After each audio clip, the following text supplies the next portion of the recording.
Au nom du Père et du Fils et du Saint-Esprit. Amen. La paix de Jésus soit dans votre maison, sa paix et sa joie.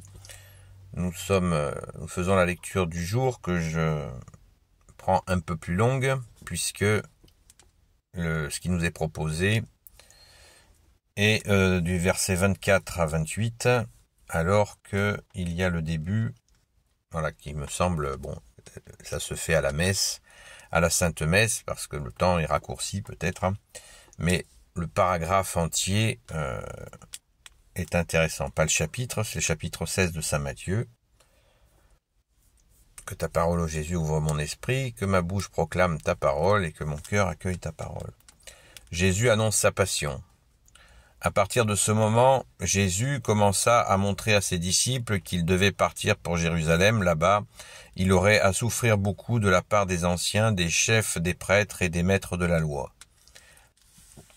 On allait le tuer, mais il devait ressusciter le 3e jour. Pierre alors le prend à part, commence à lui faire la leçon en lui disant « Ne parle pas de malheur, cela ne t'arrivera pas, Seigneur. » Mais Jésus se retourne et dit à Pierre « Passe derrière moi, Satan, voudrais-tu me faire chuter? Ta façon de voir n'est pas celle de Dieu, mais celle des hommes. » Jésus dit alors à ses disciples « Si quelqu'un veut marcher derrière moi, qu'il renonce à lui-même, qu'il prenne sa croix et qu'il me suive. Celui qui veut sauver sa vie la perdra, mais s'il la perd pour moi, il la gagnera. Où est le bénéfice si l'on gagne le monde entier, mais qu'on se détruit soi-même? Avec quoi va-t-on racheter sa propre vie? Pensez que le Fils de l'homme viendra dans la gloire de son Père, entouré de ses anges, et alors il rendra à chacun selon ce qu'il a fait.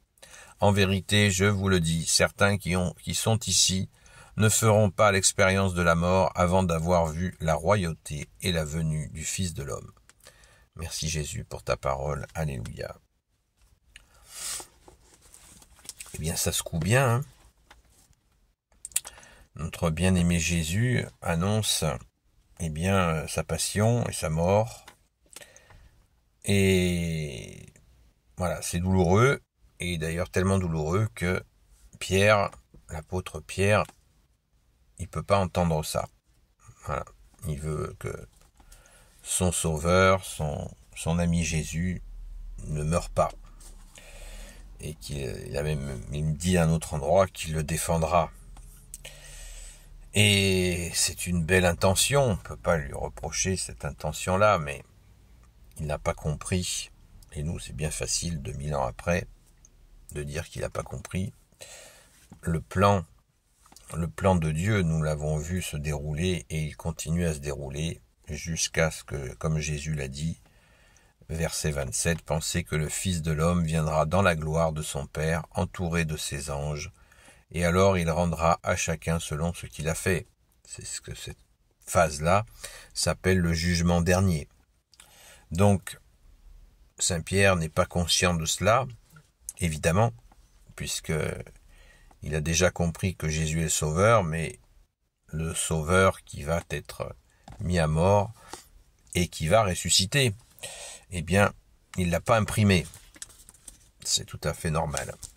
Ça montre bien aussi l'amour de Pierre pour Jésus. Donc, Jésus annonce la couleur et elle est vraiment terrible. Jésus dit alors à ses disciples, si quelqu'un, verset 24, si quelqu'un veut marcher derrière moi, qu'il renonce à lui-même, qu'il prenne sa croix, qu'il me suive. Celui qui veut sauver sa vie la perdra, s'il la perd pour moi, il la gagnera. Waouh. C'est ce que je dis souvent, quand des gens se prétendent apôtres, je dis, avez-vous bien réfléchi à ce que cela veut dire être apôtre de Jésus? Si vous vous auto-déclarez apôtre de Jésus, sachez que, voilà, on le sait, 11 apôtres sur 12 ont été martyrisés, il n'y a que Jean qui n'a pas été martyrisé. Ils ont donné leur vie. Merci aux saints apôtres, Jésus. Merci à vous, les saints apôtres. Donc, soyons modestes. Bon, prendre sa croix, ça c'est toute une discussion qui a agité l'Église pendant 2000 ans et ça continue. Prendre sa croix, qu'est-ce que ça veut dire? Qu'est-ce que Jésus a voulu dire dans ce terme? Prendre sa croix. Qu'il prenne sa croix et qu'il me suive. Qu'il prenne sa croix et qu'il me suive, dit Jésus. Vous voyez, il y a toujours une part de mystère. Quand on dit dans l'expression populaire « porter sa croix », eh bien c'est prendre ses responsabilités. Voilà. Quand on vit quelque chose de difficile, que ça soit en famille, avec nos enfants, ou professionnellement, ou ci ou ça, eh bien, prendre sa croix, c'est assumer. Mais le sens que Jésus donne dans ce verset, eh bien, si quelqu'un veut marcher derrière moi, qu'il renonce à lui-même, qu'il prenne sa croix et qu'il me suive. Eh bien, s'il y en a qui ont des précisions sur ce sens-là, vraiment très précis, eh bien moi je suis très intéressé. Merci Jésus de nous éclairer. Un aspect très important au verset 26, où est le bénéfice si l'on gagne le monde entier mais qu'on se détruit soi-même? Avec quoi va-t-on racheter sa propre vie? Alors ça, c'est absolument magnifique parce que, vous savez, on a aussi un proverbe qui dit « L'herbe est toujours plus verte ailleurs ». L'herbe est toujours plus verte ailleurs. On est toujours tenté, notamment quand on est jeune, quand on reçoit une éducation, on a notre propre vie, et des fois, on se voit, on se projette, je sais pas où, aller partir ici ou là, dans le désert, ou je sais pas où, ou en Amérique, etc., etc. Et on se dit, waouh, ce sera mieux ailleurs. Et bien là, nous avons une interpellation très précise de Jésus. N'oublions pas que quand nous sommes nés dans un milieu donné, et c'est pas forcément pour aller à l'autre bout du monde. Ça peut arriver, mais c'est très rare. Et où est le bénéfice, Jésus dit, où est le bénéfice si l'on gagne le monde entier, mais qu'on se détruit soi-même? Voilà. L'herbe est plus verte ailleurs. On a voulu. Vous savez, il y a la parabole de l'enfant prodigue qui est absolument magnifique pour cela. C'est celui justement qui a voulu aller ailleurs et il s'est ramassé de chez ramassé et il revient.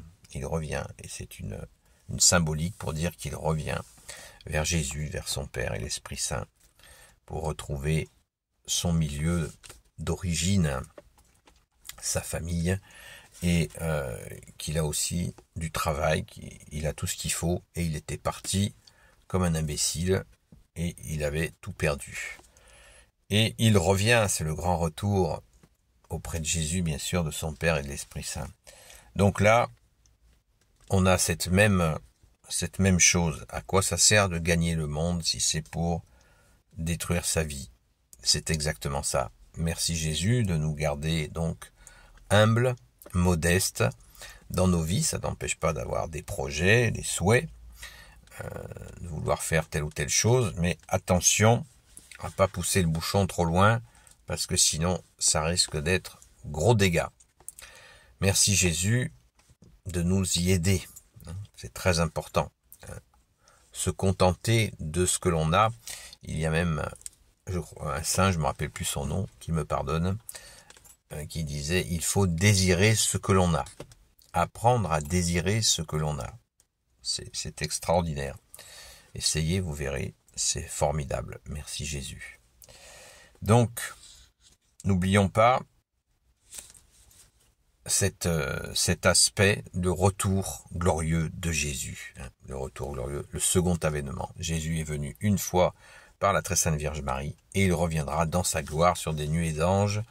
Et ce jour, et l'heure et ce jour ne nous est pas connu. Jésus a dit que lui non plus, il ne le connaissait pas. Donc il nous faut veiller et prier et essayer et supplier Jésus de nous aider à avoir de bonnes actions pour pouvoir lui présenter. Merci Jésus de vous bénir au nom du Père, du Fils et du Saint-Esprit selon ta sainte volonté, ô Jésus. Et je vous dis, à très vite.